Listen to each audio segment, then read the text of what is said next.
Welcome back to The Edge, the next technology for complex search. Mum's the word from Google. Updates in Google Maps that will have you exploring new ways, and you don't have to have all 3 scores on Core Web Vitals to be perfect for a boost in rankings. You're listening to News from The Edge from the week of May 24th, 2021, here on Edge of the Web Radio. From the Edge of the Web studios, here's what we're looking at this week. I wish I had his voice.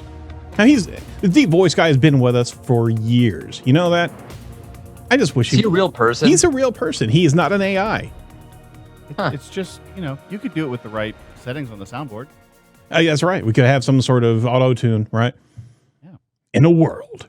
I mean, he does that for a living. He actually does movie trailers for a living. No, he's not the movie guy. Yeah, he is the movie guy. He's one of the movie guys. It's in awesome. a world of turmoil and pain. Exactly. I like it. So anyway, this is Edge. Welcome. If you haven't heard us before, I'm your host, Erin Sparks, owner of Site Strategics, Indianapolis, Indiana digital marketing firm. And we've been doing this for about almost 10 years now. Every week we bring you amazing guests to chat with. Well, you can't really chat. It's a podcast. That'd be kind of weird, right?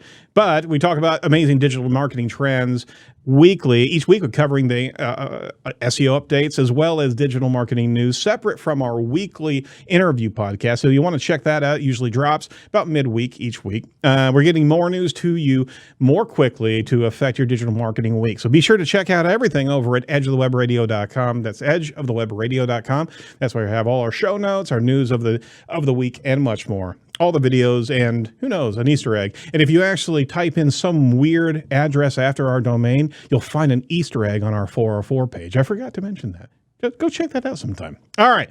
This is the Site Strategics Digital Marketing News Desk, the title sponsor of our organization, of our show. Joining me this week to get his take on the news of the week is Mordy Oberstein, or is it Stein? It depends if you're a school principal who knows nothing about history. Little inside joke there. Mordy Oberstein, SEO liaison over at Wix. What's happening in your world, sir? I just want to be clear. You just told people to go to check out our 404 page, yes, as opposed to like a really useful page. I did. I want to build up our 404 traffic because I think right. I think that's the play right there. So if you buy into that whole Google looks at user experience, user signals, blah blah blah, your 404 page will rank like crazy. I'm saying it's completely useless.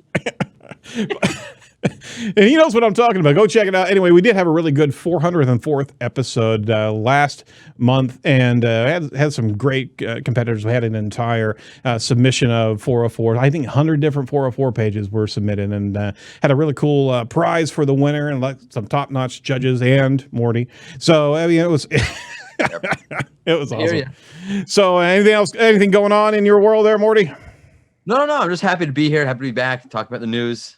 Now, you're hailing from Jerusalem, so everything's good over there right now? All is back to normal, which is not normal.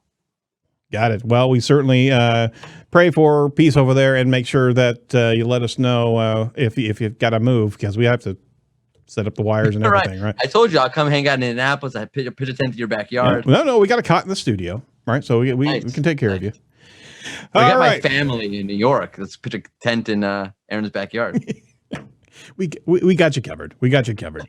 I appreciate that, though. He's going to show up one of these days, isn't he? He will. He is. So going to do this. So we have the Indy 500 over the weekend here. This is Memorial Day weekend, right? So the 500 is going.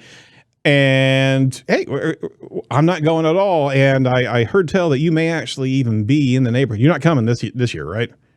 For the Indy 500, there's nothing that excites me more than cars driving around in a circle. Left turn. Left turn. Left turn. I know I just insulted Jacob immensely. I apologize for that. It's okay. But outside of the car wreck, I don't understand. Hey, we got something of a special event happening here. We actually have something in the production booth that has not been here before. Check it out, Morty. This is awesome. Look at it. We've got a framed. Framed. I don't believe this. Hold on, I gotta take a screenshot of us recording this podcast. So I can tweet this. There it is. It's the framed Barry Schwartz SMX shirt, right? Right. Right. It's a picture of a cat riding on a shark on LSD. Harry Schwartz sign and mailed to Jacob. It's amazing. And now we have it framed in our production area. Amazing. It's perfect. How pathetic are we? It's something. It's something. It is something. You know, it's also something, news of the week. So let's drop this lovely banter and get into it. Our first article is over at Search Engine Journal from Matt Southern.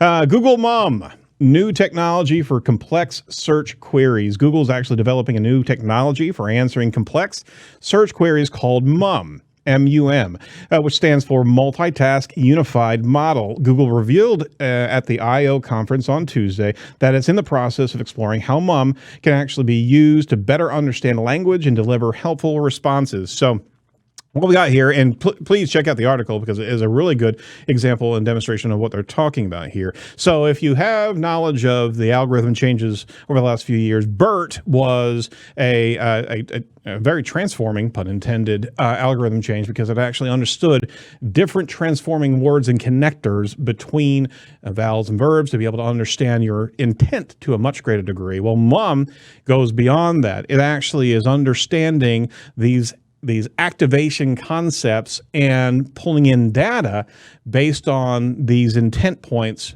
Yeah, again, same thing as BERT, but we actually have a mashup of a whole nother SERP space. So, Mordy, show us the example of the query that they actually had in the article there.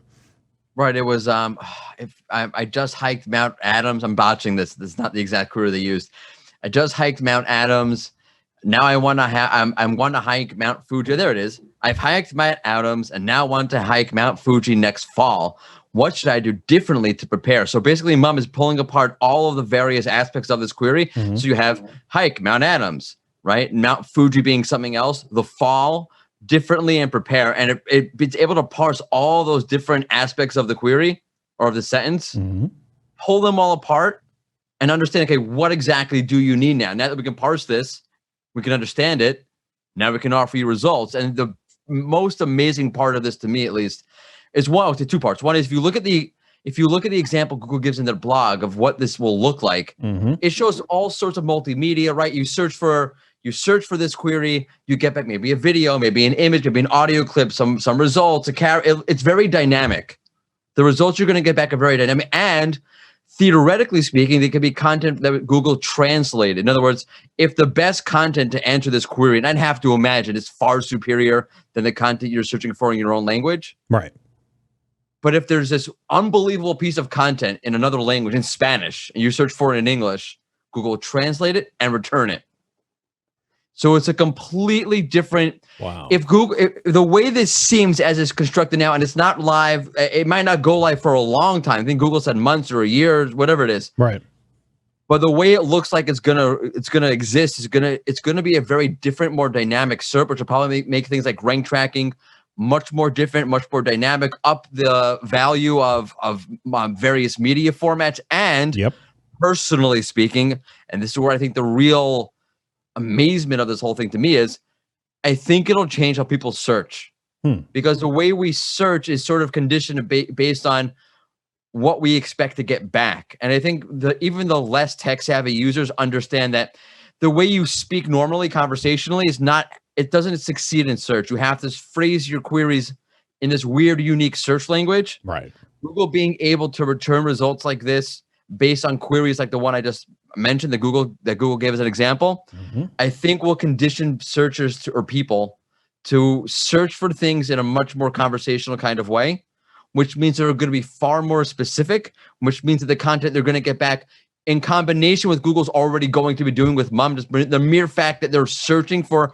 more specific things means that they're going to pull up more specific results, which again speaks, I'm on a soapbox about this for about the last year or so.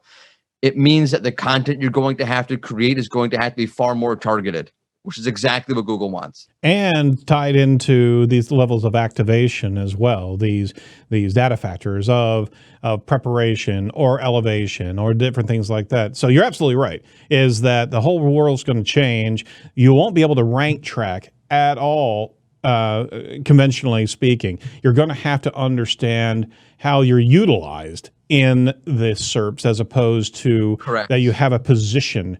Because obviously there might not be a position in the same sense. Imagine you have multiple carousels. So it'd be like you're the third card in the second carousel, but that doesn't really help you.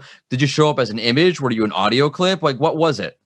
Right. So and then go ahead. If it's personalized, that's even more. What does it really tell you? You'd have to have a lot of data coming back saying, okay, yes, for the most part, this is where you are. By the way, a quick point, that is what rank tracking currently is. It's not actually where you rank. They're scraping multiple data points, multiple locations, sort of giving you an average back. Right. Everyone realizes that. So it's actually boiling up videos as well as well, no, I mean, the organic rank trackers they're pulling in your organic rank, unless they're just telling you they're tracking the carousel, but it's not. This is exactly what you rank right now, right here for this person. Right. That doesn't exist. Got it. So it's always an amalgam. Always, yeah. But this is, you're absolutely, this is a training session this is a new feedback loop that users are going to have, and they are going to be changing up their query structure into the much more natural language processing. And that also means from an optimization standpoint, you're going to have to write content in that particular manner to be able to capitalize on this new interactive element. That's so interesting to me. And I wrote a piece about this a long time ago when voice search first was a thing. Mm-hmm. So I used to be a teacher. I used to teach 4th, 5th, and 6th grade. And one of the most striking things about teaching the kids was the way they speak and the way they write.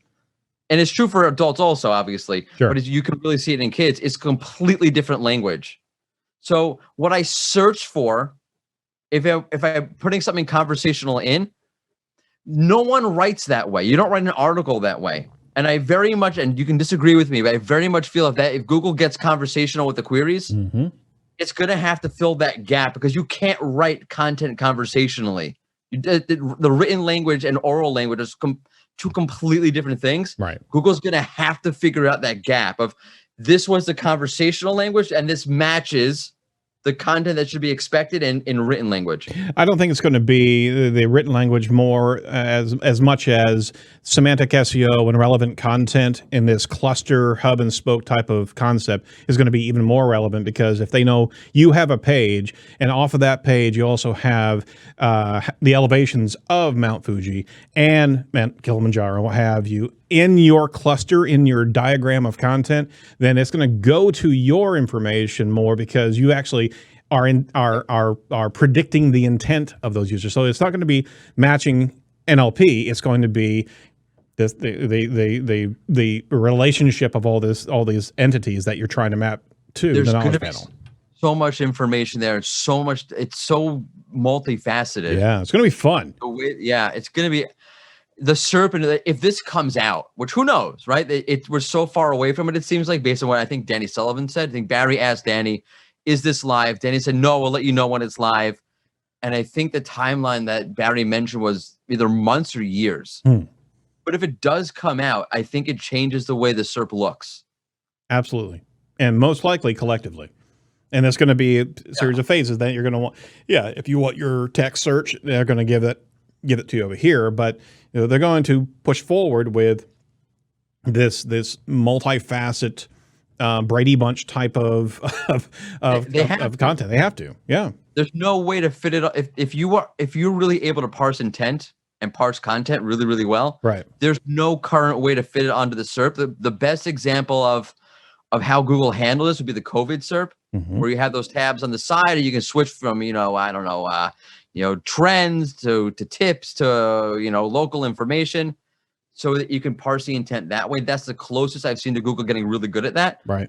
Because there's no way to handle intent blue links or carousels on one SERP. Nope. So you're hold on to the seat, everybody, because I'd like to see this a year from now and see what we're talking about when it comes down to how much of MUM has actually gotten in front of all the other search tools that are out there. This maps directly to knowledge panel and directly to entity relationships. It really does. It's conceptual. I think people fail to realize this, that concepts are entities. Yep, absolutely. Well, we certainly want you to have a look at that article on our site, and kudos to Matt Southern on that. And watch Mom. Mom's the word. Mom. Had I love to. these names. Yeah, I know it. I know it. Bert and Mum.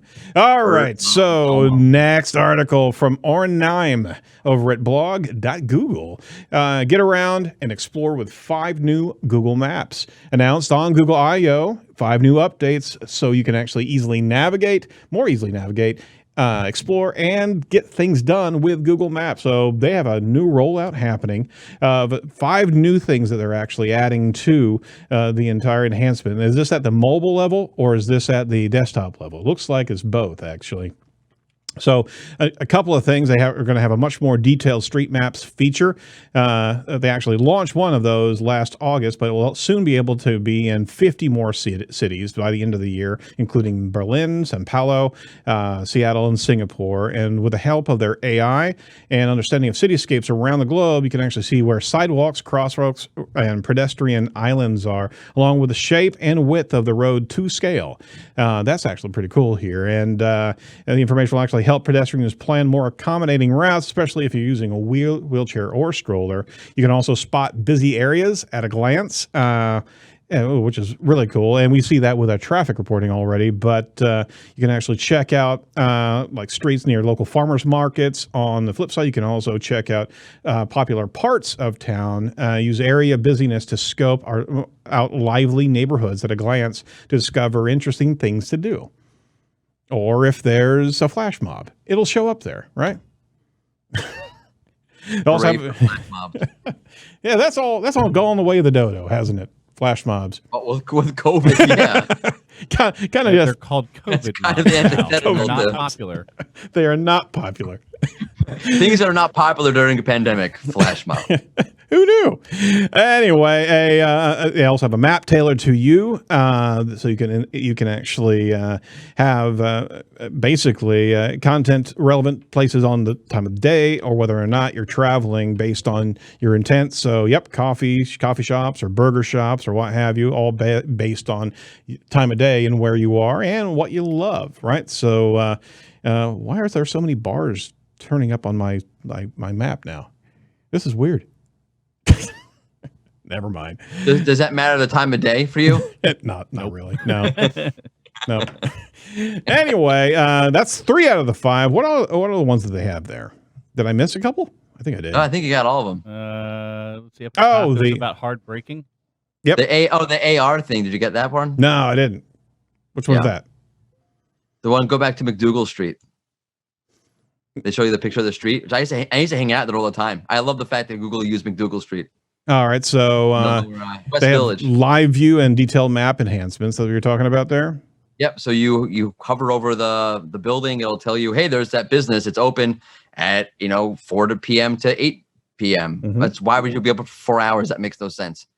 You get what I'm saying? Yeah, I do. So it's an augmented reality filter on the camera, so you can actually scroll around. It'll actually map and give you additional information. Yeah, it brings up basically the Google My Business information, the reviews, the hours. Sweet. It's cool. sweet. And then the hard braking with reduced hard braking with routing updates. Right. That one. So every time you get directions and maps, they actually calculate multiple route options to your destination based on several factors and how many lanes a road has. Oh my gosh, that would be great for. That's crazy. This thing is nuts. We It's have awesome. It is. We could have used that for our build out here in Indianapolis. They're doing 18 months of work on highways and one middle corridor that's going all the way through the city. And guess what? At the same time, they're also working on the ground lanes or the neighborhood lanes, and they're cutting those lanes down to 2 and single lanes. So traffic is a thing here in Indianapolis and will be for about 18 months. Wow. Do you know that Howard Stern ran for governor in New York at one point? Yep. No, yeah. So his whole thing was, obviously he didn't actually run in the end, and Howard's a little bit of a nut. Yep. But he had one brilliant idea, which they started doing, I think. All construction needs to be overnight. Or during COVID. Gosh, Or darn during it. COVID, sure. Yes, Or all overnight. construction needs to be overnight. Overnight. Absolutely.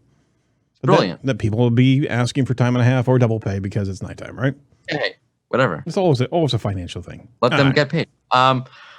But that's cool, right? They'll the Google back on target. Google will give you a different route if it sees if both routes are pretty much the same thing, but they can tell, yeah, with this route you're going to have to do a lot of hard braking. Yep. Let's take you that's a level of detail, man. That's intense. Insane. That's really is intense. That's really cool. You know what's really cool? With maps. What's really cool is having our sponsor on our show. That's Site Strategics. Site Strategics are pioneers in the agile digital marketing methodology. Our core specialties are technical SEO, including core web vitals, SEM, social media management, conversion rate optimization, results-based marketing that actually works. We've also developed a unique omni-channel kind of media marketing and content curation process here in the show, and guided by our weekly R&D from our Edge of the Web interviews, as well as maybe a little bit of Mordy tossed in here once in a while. But we incorporate our best techniques for content broadcast strategy that actually works. So if you're interested in what we can do for you, give us a call at 877-SEO for web or 877-736-4932. Hey, you got it right. With authority. Wow. Another inside joke. I've been stumbling on our own phone number. I'll explain that for our listeners before every show. Unbelievable. I remind Erin, get the phone number right, because inevitably he gets the phone number wrong. I've been doing this for 9 years, and I have no idea why. That's the funny part. That's what makes it funny. It's your own phone number. All right. Well, I don't find it nearly as funny as you do, but I guess that's why you're here. That's why it's fun. That's why I'm here. All right. You know what's not funny? Trying to get all your core web vitals perfect.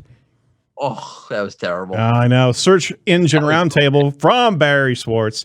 Hey, there he is. The shirt man himself. Google. You don't need to. This is from Google. You don't need all 3 good web vital scores for ranking boost. Google at AMA at I/O this week on the topic of web vitals was asked about how the core web vitals impact your rankings, and that's been obviously the discussion here as of late. And if you don't know what core web vitals are, please look up our other shows here. It's basically loading time. It's basically time of first contact with the server, basically, as well as how you're moving things around on the page. And that is a simplistic wrap up of core web vitals. Anyway. In short, Google said that it's not the case where you need to have all 3 good scores to get any ranking boost, and also that once you hit good, you don't need to try to score higher to rank even better. That's interesting. So they're sharing a little bit more information, and they were walking back the factor of core web vitals as a large score. They were really talking about this being a kind of a tiebreaker, right? That's not what I'm hearing. If I'm hearing interpretations of scores. So I mean, if we're breaking apart the different score factors here, let's focus on LCP and let's do that right. Oh, now I got to work on CLS. Now I got to work on FID. All these different pieces. And that's a lot of work to be able to get that right. And they're telling you, hey, just work on it. Just work on it, and you'll get a boost, right? Yep. So it's a walk back. I think in January, John Mueller said, no, you have to pass all 3 to get any boost out of it. If you want to. It's either pass or fail, right? It's one of those pass or fail classes. Pass or fail. That's it. And now they've walked it back. Now the interesting thing is, I mean, first off, I think it makes sense, and I'm relatively happy that they're walking it back, because it didn't incentivize. Hey, if I can't get there, then I might as well not work on it, right? Sure. I'm never going to pass it. I'm a website. I offer all sorts of products. I want all my products to appear on the page. I will never pass this. All right, but at least you can work on and do better than your competition. Yeah. I wonder if which came first here. Was it that they saw people are having a hard time and can't actually pass a lot of these things, right? Right. Or was it, hey, we knew in advance we were going to do it this way, but we wanted to get as many people working as hard as they possibly can doing this. So we'll just say, hey, it's pass or fail. I know I have to bring up both options. I don't think Google's nefarious like that. So it's probably the first one versus the latter. Right. But I'm just bringing up the question because that's what I do. You're a muckster. That's what you're saying. It's an interesting. I don't think they're doing it on. I think Google's figuring it out as we're figuring it out. I would agree with that. Right. Let's set the bar. Pass or fail. okay, it's a little bit more complicated than we thought it was. Let's walk this back a little bit. Again, I think we've talked about it on the show here a couple of times already. Core Web Vitals, I think Google actually mentioned this. It's not this sort of clear cut. Here it is. This is the factor. This is the algorithm. Here's what the criteria are. And that's it. We're done. It's a little bit more fluid than that. It is, and on top of that, is that it's still being measured by multiple destinations, and it's all being measured by Chromium browser. So we're actually giving feedback to Google as we visit different websites, and you can't actually, if you don't have high enough traffic, you're not going to be able to see your scores there because people aren't visiting it enough. So it's still one of the issues of how do we, right? You have two sites. One site has enough data, even if they haven't passed them. Now, if they've worked on it more than you have, and how does Google know? Because there's no data for your site in Chromium.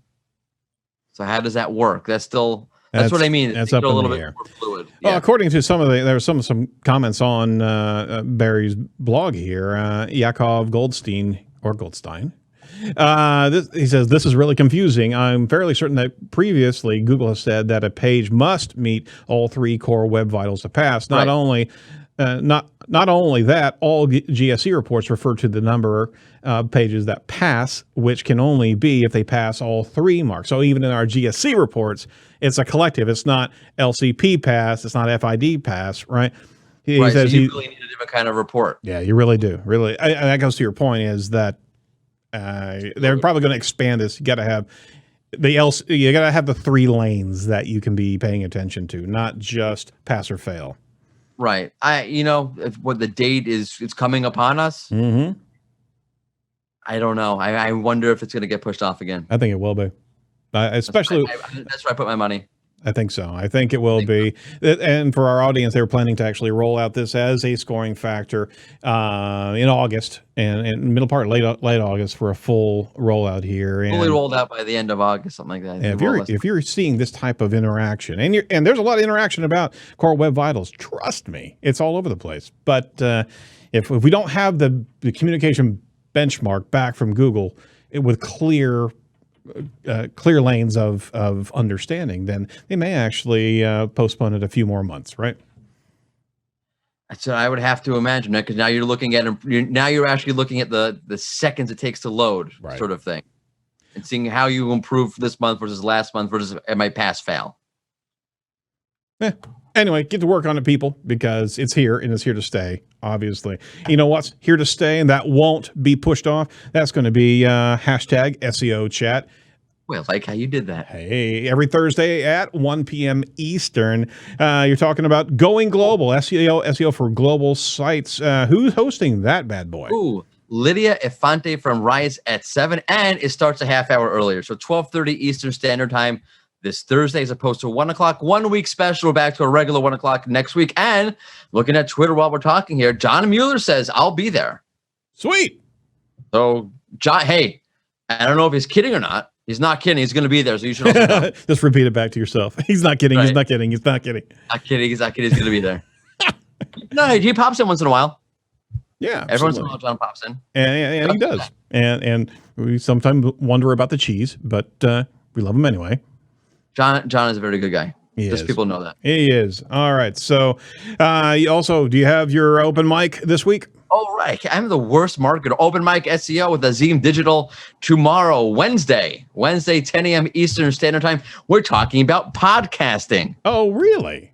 Yes. Maybe you should come. Jacob will be there. I think we should be. I think, I think we should absolutely be there. I got to see what's... It'll be one podcasting orgy. Wow. So I was there until you said that word. All right. Fantastic. Sounds fantastic. Who doesn't like a good orgy? And podcasting it. What would that sound like? God, get me out of here. All right, that's it for this week of Edge. Check out Roger Monte's episode that we did, and be sure to like, comment, and subscribe to our YouTube channel to get updated whenever we drop some new videos like this one, but maybe not with the orgy cut. I don't know if it's going to make it to press. Now it has to, because you mentioned it again. I said it again. Like the Knights Who Say Knee. All right. Any final words for our audience today, Morty? And what is my mic on this time? I say nothing. I'm not, No, I didn't mute you at all. Maybe an apology. Oh, I'm sorry. Sorry for muting you. I'm just doing stuff that there's a lot of people that would love to have done, right? yeah, my mother, Anyway, my wife, yeah, children. see, Yeah, nobody can mute him. It's just unmutable. Oh, you should start introducing him as the unmutable Morty. all right, done. Okay, we're there. All right, from all of us over at Edge, stay safe, stay well, and do not be a piece of cyber driftwood. We'll talk to you next week. Bye-bye.